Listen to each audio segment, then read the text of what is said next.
in the land of eternal sands, where the Nile weaves through stone and silence. A figure watches the threshold between life and death.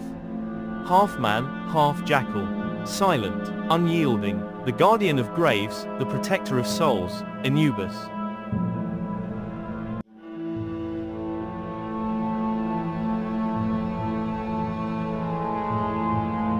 In ancient Egyptian belief, death was not an end, it was a passage. And standing at the edge of that passage was Anubis, known to the Egyptians as Inpu or Anpu. He wore the black head of a jackal, an animal often seen prowling near cemeteries. But far from a scavenger, Anubis was their protector. Black, in Egyptian symbolism, was the color of rebirth, of fertile Nile soil and resurrection.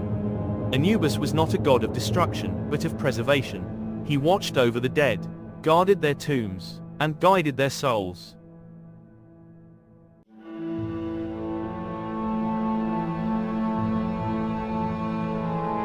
But who was Anubis, and where did he come from?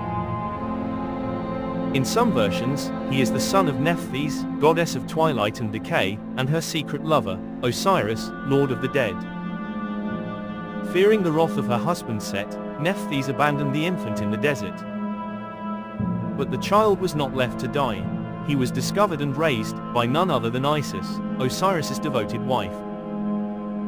Raised by the goddess of magic and motherhood, Anubis grew into a deity of healing, guardianship, and mystical rites. He was born of betrayal, raised by love, and destined to stand between life and death.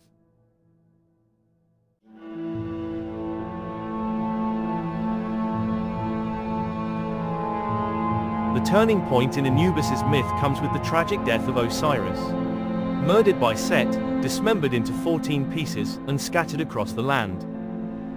It was Anubis who found and reassembled his body, with care, reverence, and ancient rites.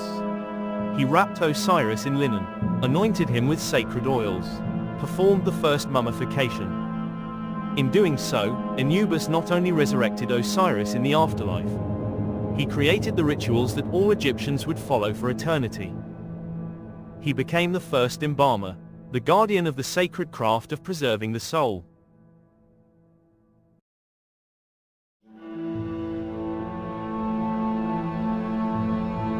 But death was not merely about preserving the body, it was about judging the soul. In the Hall of Two Truths, Anubis stood at the scales of judgment. The heart of the deceased, believed to carry their thoughts and deeds, was placed on one side. On the other, the feather of Ma'at, the embodiment of truth, balance, and divine order. If the heart was heavier than the feather, it meant a life of sin. And the soul was devoured by Ammit, part lion, part crocodile, part hippopotamus. If the heart was light, the soul entered Aru, the field of reeds, paradise. And through it all, it was Anubis who measured, observed, and stood as witness to the fate of every soul.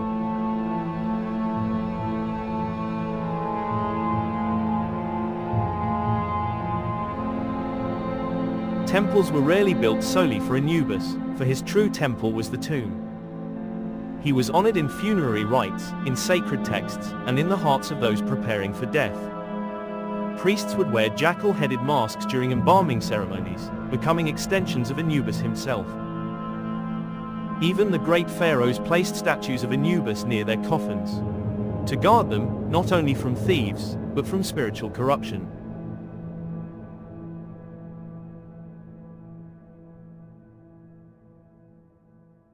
Though his temples have crumbled, Anubis still walks among us.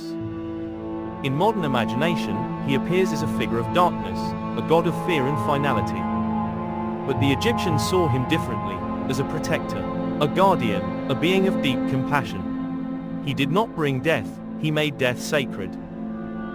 In a world obsessed with immortality, Anubis teaches us something deeper. That death is not to be feared, but honored.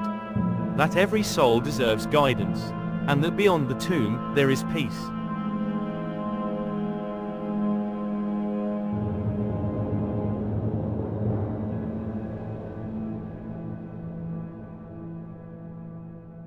Thank you for watching. If this story moved you, share it. If it made you wonder, stay with us.